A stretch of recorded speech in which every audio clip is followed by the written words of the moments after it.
अरूको आँसु पुस्ता पुस्ता आफ्नो रुमाल कहिले भिजियो याद छ? दुनियाँको अगाडि हाँसेर हिँड्नुहुन्छ तर ऐनाको अगाडि उभिएर आफ्नै आँखा हेर्ने हिम्मत छ?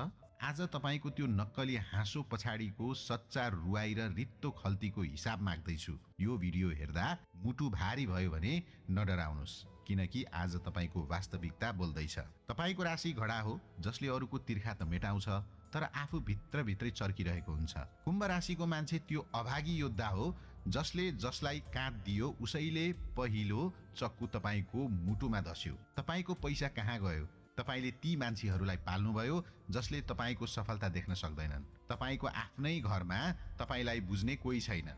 सबैलाई तपाईँको खल्ती र काम मात्र चाहिन्छ। तपाईँको मन कसैलाई चाहिएको छैन। तपाईँले सधैँ अरूको लागि सम्झौता गर्नुभयो, आफ्ना इच्छा र रहरहरूलाई जिउँदै गाड्नुभयो। याद राख्नुहोस्, तपाईँको लास उठ्दा मात्र यो निष्ठुरी दुनियाँले तपाईँको मूल्य बुझ्नेछ। कहिलेसम्म यो मौन पीडा बोकेर हिँड्नुहुन्छ? अब सुन्नुहोस्, कुन बाटोले तपाईँलाई यो रित्तोपनबाट निकालेर साम्राज्यतिर लैजान्छ।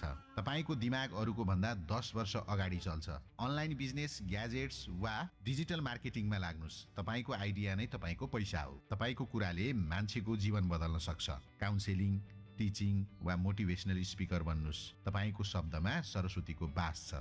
एनजिओ वा अन्तर्राष्ट्रिय कम्पनीसँग जोडिएर काम गर्नुहोस्। तपाईँको भाग्य नेपालको माटोमा भन्दा विदेशी सम्बन्धमा बढी चम्किन्छ। डाइरेक्सन, राइटिङ वा म्यानेजमेन्ट, जहाँ तपाईँले अरूलाई चलाउनुहुन्छ त्यहाँ तपाईँ सफल हुनुहुनेछ। भाग्य बदल्नु छ भने आजै यी 3 कुरा मनमा राख्नुहोस्। कसैले तपाईँको गुण तिर्ला भन्ने आश आजैदेखि छोडिदिनुहोस्। आफूलाई खुसी राख्न सिक्नुहोस्। हरेक शनिबार बेलुका पिपलको फेदमा तोरीको तेलको दियो बाल्नुहोस् र शिवजीलाई ओम नमः शिवाय भन्दै जल चढाउनुहोस्। तपाईँको मानसिक बोझ हलुका हुनेछ।